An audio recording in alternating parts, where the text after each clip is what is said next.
Welcome back to my channel. Today we're checking out the last DLC character, which is the Film Red Koby, which, what I've played with him so far, he's pretty damn fun.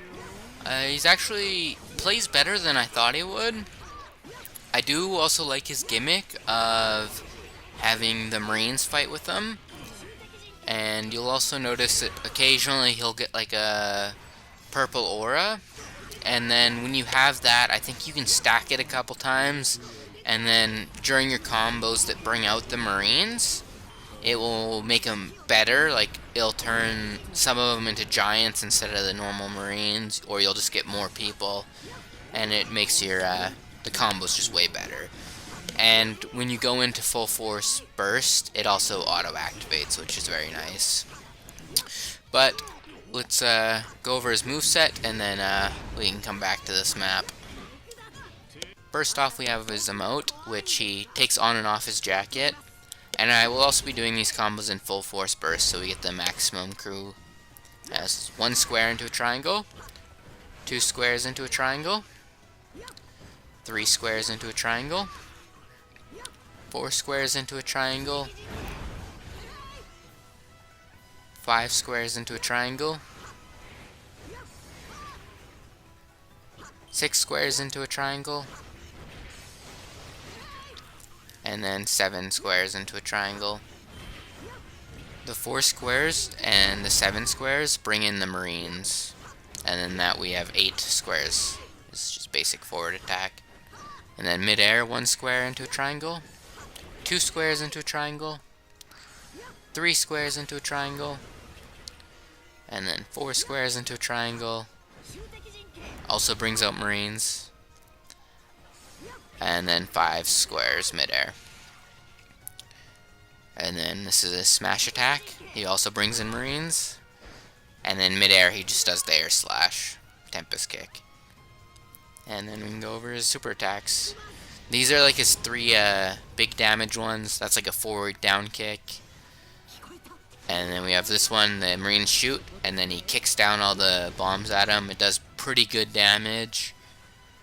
And then this one also does really good damage and is good AoE, because it clears all around him. And then I also like this one. It's a bunch of Tempest kicks forward. And that one's just like a little smash down that like pulls people towards you a bit. And that's just like a forward combo attack. And then this isn't quite an evasive. It lets you dodge, but if you also use it to attack, it is a full guard break every time, which is very useful. So you can use it instead of like just evasive, you can use it to break like a boss's guard and kill him quickly. And then usually it doesn't take too long to recharge, because it's like just a 2-star move. So I found that pretty good so far. And then I like the Tempest kick one, like the barrage of Tempest kicks. And then my triangle at the moment is the like one where it shoots all around after the punch to the ground. Those are like my main 3 at the moment. I'll probably switch out some of them, like the Tempest kick one, if I like actually mess with them a bit more and see like their total damage and whatnot and how good they are. But overall, I like Koby's attacks a lot. I like how he like has ones that are team up, but you can also like build him to just like be an attacker himself without just relying on other people.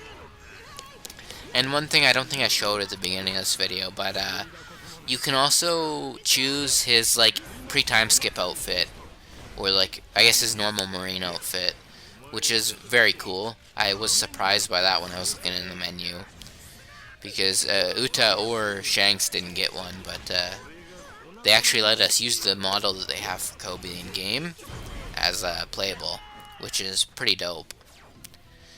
It's weird though, I checked, and the normal Koby, like not the film one or film red one, doesn't have an emote, because his emote's taking on and off his jacket, and they just didn't even make one for the other model, which is a bit of a shame. But I mean, I'll take having the other outfit over nothing, because I wasn't expecting that. It is weird though, because you equipped his normal outfit and he has the same moves and stuff. It's not like when you equipped pre-time skip Luffy, and you get like different moves and stuff. But I'm glad you can get another outfit. That's one thing I would love if they just included a bunch more outfits from like the other movies and just like the other arcs, especially for the Straw Hats, because a bunch of the Straw Hats have like barely any outfits or anything, which is super lame. But as you can see there, the guard break move works really damn good. But overall, Koby seems really strong. I can't tell if he's like stronger than Shanks, but he's definitely up there. They're both like top tier characters, but Uta's still my favorite to play after playing all three of them. I think she's still the most like flashy. Her combos are the most fun to me, and I like she has a transformation. That's usually things I like in a character. And I already like Brook, who uses like musical stuff in his combos and whatnot, so it's like a more advanced version of that. I do wish though, because she only has the one move in her transformation that like causes people to like be like mind controlled or whatever. I think she should have like a sleep and then like a mind control one in her like basic combos like Brook does. Because that's a fun thing playing with Brook is you can like play as one musical instrument and it like puts everyone to sleep and like delays getting their guard back and stuff. And I think that'd make Uta a little bit better than she already is for some of the people. But overall, I'm absolutely loving this DLC. And I'm also, I don't know when, probably whenever I get my next check, I'm thinking about getting the extra like missions thing, because the Koby one is different from the Yamato logbook. I thought they were all just going to be the same thing, but his is like an endless mode type of thing, so I'm actually kind of interested to get that, and I'm interested to see what the third one will be when we get the next pack, which I hope we get a release date somewhat soon about that. Like, even if it's not like releasing soon, I just want a date for when we're actually gonna get it, because that's there's nothing else announced after that. But it'll be awesome to have all of the new characters. Which, last packs, Roger, young Garp and young Rayleigh, I think it was, which will be really dope to see. But we also have a new episode of One Piece tonight, 1090. I'm super hyped for. It'll be the first proper episode of Egghead, and I'm just so hyped, especially after that last episode and the new opening and ending. I'm just so excited for starting a new arc, and this will be my first time like since I've been caught up with One Piece, like starting a new arc. Because the episode I caught up was episode 1000. I caught up for the like celebration of 1000 episodes, kind of. It's part of the reasons I started watching One Piece, because it was getting so long, and I was like, man, I gotta check this series out, and I ended up falling in love with it. But this will be my first arc properly to start, because even like Egghead, when I started reading the manga, Egghead was already going. So it'll be really cool to experience a fresh thing with mostly no spoilers. It is a bit annoying that the leaks before all the chapters come out, I get spoiled on like pretty much every time. And like if I don't read the chapter the day it goes out, I'll probably get spoiled on something, which is a little annoying. But I mean, it's basically finding out that week, so it's not anything too crazy. It's just a little less exciting. It's kind of like how you get spoiled with titles when you're watching the anime, if you pay attention to them, or like openings spoil you too, which is always a shame. That is the one downside of the Egghead Island arc opening, is that it spoils, or is not necessarily spoils, because it's kind of hard to tell if you don't already know, but it references like all the way up to the current chapter in the manga. So it definitely gives away some things about the arc. we also got like the second week of this season of anime starting. Basically, we got a bunch of second episodes of shows now going, and I got still catching up with stuff. Today I'm probably gonna watch the first 2 episodes of Solo Leveling. I think it's called Delicious and Dungeon.